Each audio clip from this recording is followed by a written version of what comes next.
Many spectators thought Germany's duo of Killian and Vopel were brothers. They were the same height and weight. They resembled one another in their position on the bike. They even wore the same shoe size. Killian and Vopel made a nice presentation.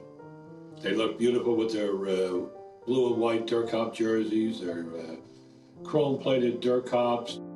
Killian performed as a natural showman. During quiet moments in the Chicago Stadium when the organist played a Latin beat, Killian sat up on his bicycle and gyrated a rumba. Vopel rode as the more serious of the pair. He took on the role of team strategist. In Chicago, New York, Minneapolis, Montreal, Pittsburgh, Cleveland, Milwaukee, St. Louis, Buffalo, Indianapolis, and in an excursion across the Atlantic to London, the team of Killian and Vopel won 24 sixes. When they showed up, everyone else had to compete for second. Killian and Vopel would never separate. Like if my dad stayed with Freddie Spencer, he would have won all his races. I don't think they ever lost when they were together. But he had to take other partners, and they assigned you. You and you are going to race, and you and you. Well, Killian and Vopel wouldn't show up if they were going to be split up. Politics intersected with the 6 days in the November 1940 Chicago Stadium 6. I spent a lot of time with Killian, and more with Killian, trained with him.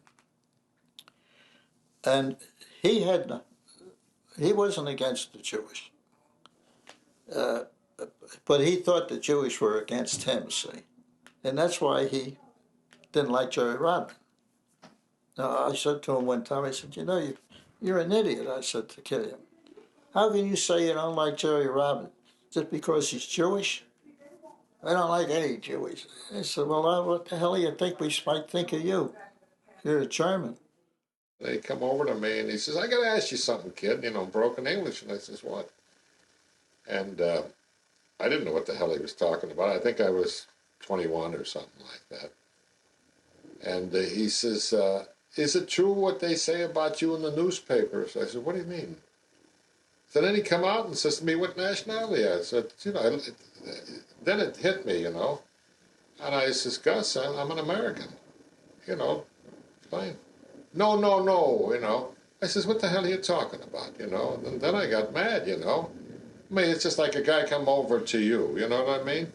And, if you're Italian and say, geez, I don't like you because God created you, And from then on, and Vopel he always, why make up with Gus? I says, why does he have to come out? I says, isn't there enough, And it was so bad then, the newspapers, and God.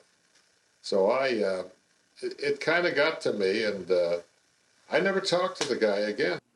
And I made sure that they never said anything bad about Robin. I'd go to Killian and Vopel and just tell them off, or I said, I'll put you in the fence, and I would. I was a nut. Killian and Vopel practically owned the Sixes in Chicago. When it looked like another victory was in their grasp on the final night, they donned black armbands bearing the Nazi swastika.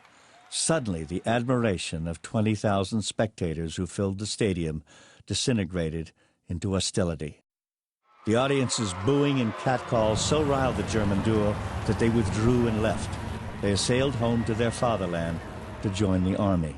They weren't, say, considered spies, from what I understand, but they were referred to as message carriers. And with their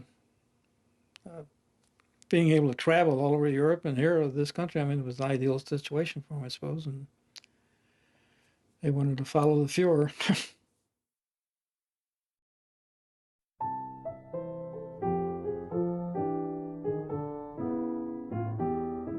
MacNamara's 19th and last six-day victory took place in 1933 in Cleveland with Norm Hill.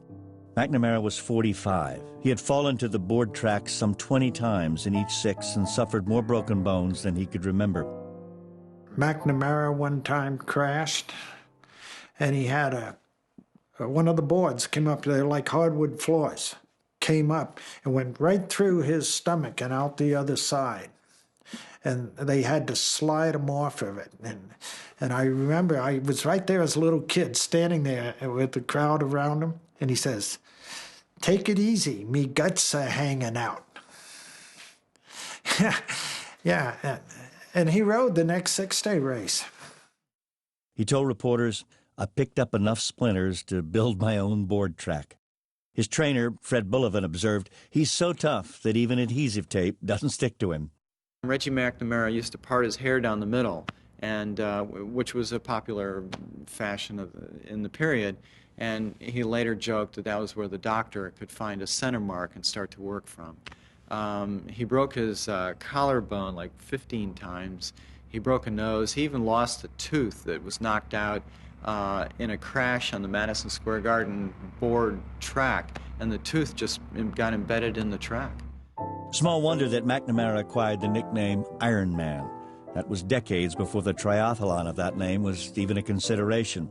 Only when he turned 50 in 1937 and racked up a career total of 108 6 days did the Iron Man finally hang up his wheels.